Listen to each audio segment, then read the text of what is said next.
Selamat sore teman-teman yang ada di sini atau yang live ya. Yang ada di sini karena sudah lebih dari 10 orang. Kita mulai seminar proposalnya ya. Hari ini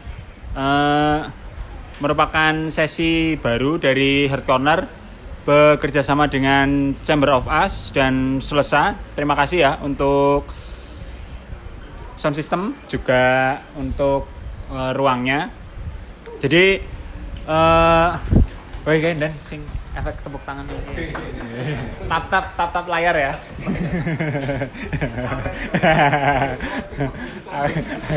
Aku mau singa ya.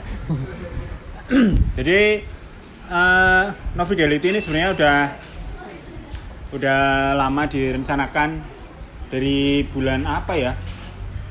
Sekitar Juni apa Juli ya. Tapi waktu itu ketabrak project Suteja ya, jadi baru kejadian sekarang. Tujuan No Fidelity ke depan itu teman-teman yang pernah terlibat di Heart Corner atau Chamber of Us punya kesempatan untuk memutarkan album yang mungkin memiliki kenangan lebih buat mereka ya. Di sini dengan sistem yang proper, tapi syaratnya teman-teman juga harus cerita kenapa album ini yang dipilih ya.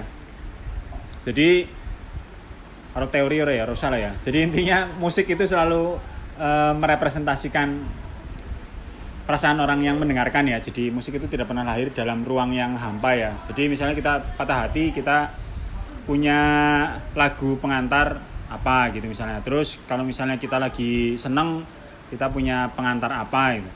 Nah kebetulan karena awalnya ini diinisiasi oleh Heart Corner, terus saya kebetulan yang didapuk buat tampil pertama. Saya ingin menyampaikan sebuah album yang sangat berkesan buat saya ya.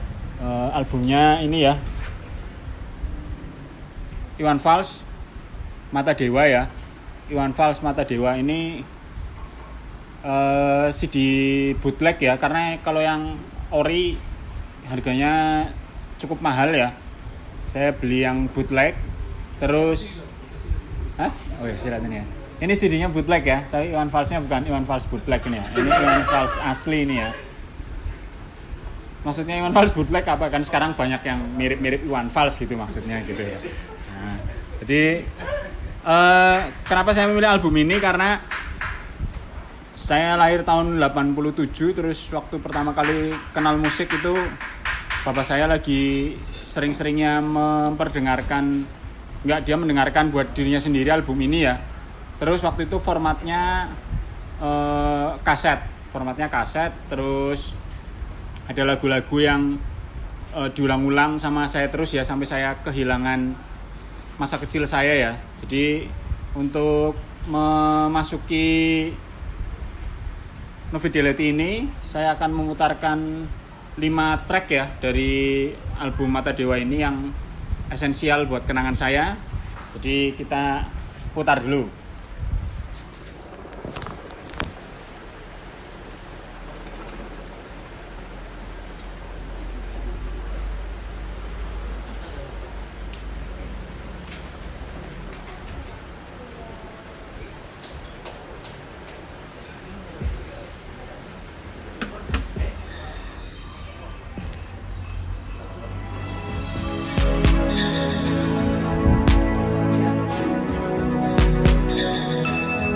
Di atas pasir senja pantai Kute, saat kau rebah di bahu kiriku, helai rambutmu halangi khusukku.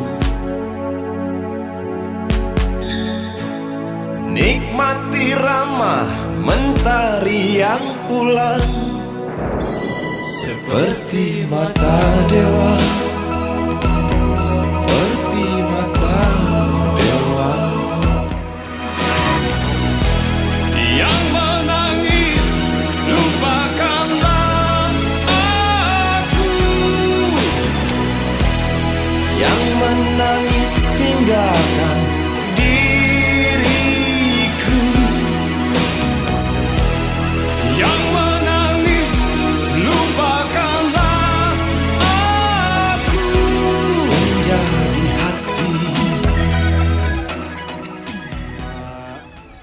saya masih ingat, tidak dalam ingatan yang lamat-lamat ya, artinya ingatan yang jelas.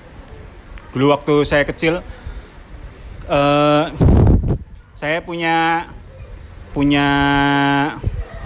adik itu jaraknya sangat dekat ya. Jadi karena jaraknya sangat dekat, saya putus ASI itu sangat sebentar ya. Umur 8 bulan atau 9 bulan saya sudah putus ASI. Jadi saya waktu kecil itu punya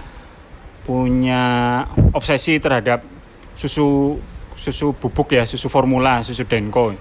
Nah itu saya ketagihan terhadap susu sampai saya sering menangis kalau minta susu, sampai bapak saya itu mengubah lirik seperti Mata Dewa itu, Mata Dewa itu yang menangis minta minum susu ya, setiap saya minta minum susu itu. Jadi waktu itu sampai saya dibuatkan gitar-gitaran sama bapak saya waktu kecil karena saya sangat menyukai Ian Antono sama Setiawan Jodi ya. Tapi ya saya akhirnya tidak pernah bisa memainkan alat musik karena bisanya cuma jadi kritikus musik ya, tidak pernah bisa memainkan musik ya. Waktu saya kecil sebenarnya banyak hal yang sedang tumbuh di sekitar saya. Artinya ketika saya kecil seharusnya saya menikmati musik-musik yang harus dinikmati oleh anak-anak seusia saya. Waktu itu jelas ada Bondan Prakoso dengan lagunya yang sangat fenomenal ya, Si Lumba-Lumba ya. Untuk generasi yang lahir di akhir 80-an pasti sangat mengetahui lagu itu. Kemudian sedang banyak musisi-musisi cilik seperti Trio Kwek Kwek ya. Kemudian Saskia dan Geografi ya. Saskia dan Geografi, terus ada juga Agnes Monica waktu itu. Tapi saya tidak pernah mengenal lagu itu karena saya sudah kadung dicekoki dengan musik-musik orang dewasa. Nah, ketika saya agak besar, saya masih sering mendengarkan album ini. Terus ada track kedua yang cukup membuat saya terkenang-kenang ya. Artinya saya dulu waktu kecil ya, tidak mungkin anak kecil itu sudah tahu bahwa yang namanya musik itu relate dengan sesuatu ya. Taunya musik ya musik aja. Musik itu liriknya tidak menceritakan apapun kecuali sesuatu yang berada di awang-awang si penulisnya ya. Terus sampai suatu saat saya mendengarkan track berikut ini. Judulnya Air Mata Api ya, Air Mata Api. Jadi kita dengerin dulu lagunya, nanti saya ceritakan apa yang saya dapat waktu merevisit album ini ketika saya sudah agak dewasa.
Oke, tadi judulnya Air Mata Api ya. Air Mata Api itu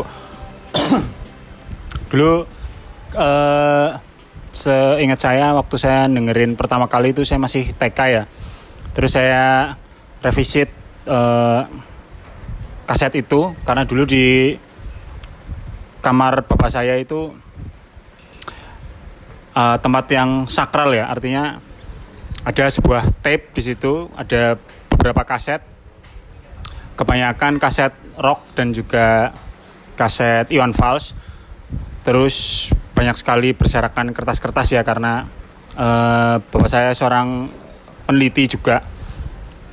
Ketika saya mendengarkan itu, saya dengar air mata api itu sangat asing buat saya. Artinya gini, kenapa kok ada air mata api dan menceritakan orang-orang yang sangat kalah ya, orang yang sangat kalah. Jadi saya waktu itu kan nggak tahu apa yang sebenarnya terjadi di Indonesia ya, terutama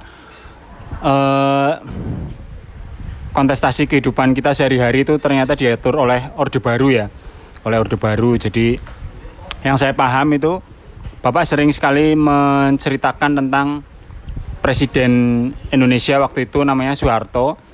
Dia punya hubungan yang bisa dibilang cinta tapi benci ya, love hate love dengan Soeharto. Jadi yang unik, Bapak itu sangat membenci Soeharto, tapi di satu sisi dia sangat mencintai Soeharto ya, karena seorang PNS pasti seperti itu ya. Jadi kewaspadaan itu benar-benar hadir sampai kehidupan saya yang paling keseharian ya. Terutama saya ingat sekali tahun 93 itu waktu kampanye ya, waktu itu mau ada pemilu. Jadi saya dijemput oleh bapak saya, itu di mobilnya, di dashboardnya itu ada tiga bendera partai waktu itu ya, tiga bendera partai, ada P3, Golkar dan PDI.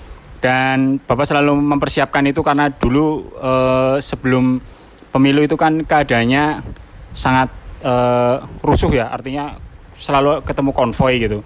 Jadi Bapak itu sampai menghafalkan hari ini jadwal kampanyenya partai apa gitu ya.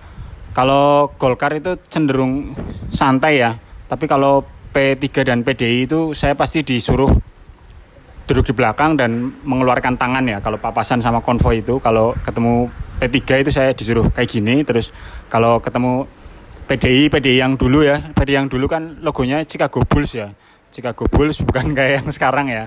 Chicago Bulls saya disuruh kayak gini.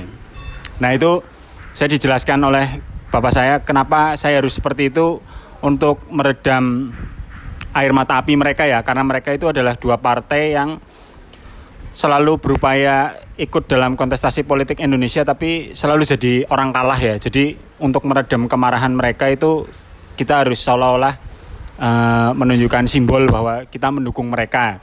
Jadi saya ini ada cerita yang unik juga ya. Jadi di mobil itu pasti zaman dulu kan belum ada playernya ya, cuma tape itu. Yang selalu menemani salah satunya adalah album ini, juga Badai Pasti Berlalunya Chrisye ya itu. Nah kalau kebetulan waktu itu pas lagi lagu Air Mata Api, terus pas ada PDI lewat ya, beringas sekali, terus bapak saya menjelaskan itu. Jadi memang nggak ini ya, sebenarnya mungkin nggak edukatif ya, tapi mau nggak mau saya sudah dihadapkan dengan kenyataan-kenyataan politik yang terlalu dini. Jadi saya tidak memiliki kesempatan untuk mendengarkan musik-musik anak kecil ya. Untuk lagu yang selanjutnya ya, ini juga oke buat saya, karena saya tidak pernah paham kenapa Iwan Fals itu suka sekali mengejek Jakarta ya, dan lagu ini disampaikan kepada bapak saya mengenai bagaimana Indonesia waktu itu sangat sentris terhadap Jakarta. Judulnya Berkacalah Jakarta ya. Hanyalah pribadi, lari kota Jakarta, lupa kaki yang luka, mengejek langkah pura-pura, ingin sesuatu tak ingat bebanmu, atau itu ulahmu kota. Ramaikan mimpi indah penghuni, jangan kau paksakan untuk berlari. Ya oh, aku tak peduli luka di kaki. Jangan kau Iya lah, nggak bendera OI ke. Berkacalah Jakarta adalah salah satu tema yang sering diulang oleh Iwan Fals ya, membicarakan tentang Jakarta. Jadi dulu saya tidak paham kenapa Iwan Fals suka sekali membicarakan Jakarta. Terus sampai akhirnya waktu saya besar itu saya jadi kayak paham, sepertinya waktu itu Indonesia semestanya itu cuma Jawa dan Jakarta ya, Jawa dan Jakarta. Terus saya dijelaskan pelan-pelan oleh bapak saya terutama mengapa si Soeharto ini memiliki julukan Bapak Pembangunan ya. Karena waktu itu Indonesia itu negara yang terjebak dalam developmentalisme ya, sebuah paham pembangunanisme. Isinya pembangunan terus ya, tapi pembangunan fisik juga. Agak-agak mirip sebenarnya dengan apa yang terjadi sekarang. Itulah kenapa presiden kita sekarang dijuluki sebagai Soeharto 5.0 ya. Karena sebenarnya tidak jauh beda ya.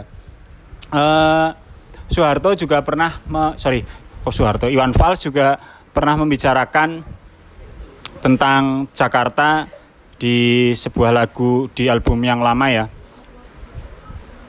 Itu intinya membicarakan kenapa orang-orang itu sangat sentris terhadap Jakarta dan bagaimana Jakarta itu mengencingi orang-orang kalah yang berusaha untuk mencari penghidupan di sana.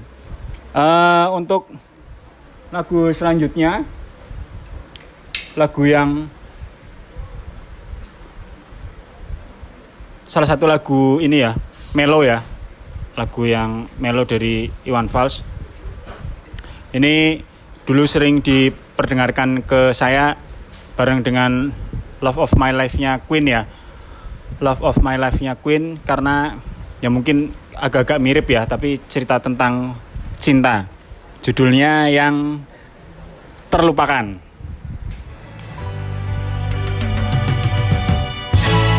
Rasa sesal di dasar hati, diam tak mau pergi. Haruskah aku lari dari kenyataan ini? Pernah ku mencoba untuk sembunyi, namun senyummu tetap mengikuti. Pinggiran kota besar, napasmu begitu hingar. Ku dengar dari sini pakai nyanyian nyamuk, serabong asap pabrik berlomba ludahi langit. Barisan mobil besar gelisah angkut barang. Oke, itu lagu terakhir, judulnya Pinggiran Kota Besar ya. Pinggiran Kota Besar menceritakan tentang Jakarta lagi ya. Menceritakan tentang Jakarta lagi, relate juga dengan apa yang kita alami hari ini. Banyak sekali isu-isu tentang lingkungan dan Iwan Fals sudah menyampaikan ini tahun 89 melalui album ini ya. Jadi begitu ya perjalanan saya dengan album ini. Apa yang selalu saya ingat adalah Mata Dewa ini menjadi semacam monumen ya, ketika saya mencoba menggali salah satu ingatan terdekat saya terhadap dua hal. Yang pertama adalah pertama kali ketika saya mengenal musik, dan yang kedua bagaimana saya memiliki masa kecil yang sangat baik dengan bapak saya karena dikenalkan dengan album ini. Dan satu hal yang menarik adalah Iwan Fals adalah mungkin salah satu musisi yang pertama kali saya dengar. Tapi itu tidak kemudian membentuk pribadi saya menjadi penggemar fanatik Iwan Fals gitu ya. Dalam artian saya tidak kemudian menjadi seorang OI gitu ya.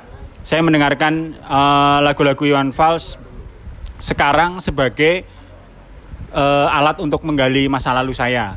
Ketika Iwan Fals itu merilis album-album di era reformasi, saya sudah tidak mendengarkannya lagi ya, karena saya pikir sudah tidak ada common enemy atau nemesis lagi ya. Dulu kita punya Soeharto dan sekarang kita sudah punya ya itu. Itu mungkin ya, Hong kali Hong gitu ya. Itu, tapi itu tidak disuarakan oleh Iwan Fals. Jadi mungkin mendengarkan sebuah record itu bisa dimetaforkan dengan rasa cinta terhadap seseorang ya. Kita pernah sangat mencintai Iwan Fals, tapi entitasnya masih ada karena rasa cinta itu sudah hilang. Kita tidak bisa mencintainya lagi karena dia sudah tidak membicarakan hal yang sama ya. Ini adalah project pilot dari No Fidelity ya. Masih banyak kekurangan yang akan kita perbaiki. Seperti hari ini aja kita full impromptu ya. Mic-nya seperti ini. Nanti akan lebih baik lagi. Dan ini akan dijadwalkan setiap bulan. Nanti kalau teman-teman berminat untuk memutarkan album-album yang mungkin berkesan terhadap perjalanan memori dan perjalanan musikal teman-teman, silakan menghubungi kami. Dan untuk bulan depan, bulan Desember ya, ada penampil istri saya ya yang menang. Ada Margi akan memutarkan Sarah Silaban ya. Jadi No Fidelity 2 mungkin akan lebih variatif karena berbeda dengan saya yang biasanya cuma favifu tentang musik ya. Margi tidak ahli favifu tentang musik tapi bisa memainkan musik ya. Jadi No Fidelity 2 nanti akan ada presenting dan performing ya. Margi memainkan lagu-lagu Sarah Silaban dan juga menceritakan, mempresentasikan mengapa Sarah Silaban yang dipilih untuk merepresentasikan musiknya gitu. Terima kasih buat teman-teman yang sudah bergabung di live maupun di Selesa. Saya sekali lagi mengucapkan terima kasih yang sebesar-besarnya buat Selesa, juga Chamber of Us yang sudah menyediakan ruang sekaligus menyediakan sound system yang proper ini. Harapannya adalah ketika kita mendengarkan musik populer itu mungkin kita merasa benci dengan musik populer itu karena mungkin kita tidak mendapatkan medium yang tepat ya. Tidak mendapatkan medium yang tepat. Jadi ini adalah salah satu cara untuk kita melempar ingatan kita terhadap musik-musik populer dalam sistem yang proper. Jadi ternyata album ini menarik untuk didengarkan karena ya memang bagus gitu. Sampai ketemu bulan depan. Terima kasih untuk semuanya. Saya tutup No Fidelity 1 ini. Akan disambung dengan sesi ramah tamah ya untuk yang mau bergabung. Untuk info-info gosip terbaru di seputaran skena Purwokerto, silakan langsung bergabung saja ke Selesa ya. Akan sangat banyak update gosip-gosip. Jadi ya fakta-fakta membagongkan ya. Iya. Ini ada narsum khusus dari Visip ya yang akan menceritakan. Ini kan pada mau dengar nanti kan, tapi nggak live ya kan ya, berbahaya kalau live nanti. Itu. Terima kasih, sampai ketemu ya. Kalau mau lanjutin Gogon datang aja ke sini. Assalamualaikum warahmatullahi wabarakatuh. Kota besar, kulihat tidur dan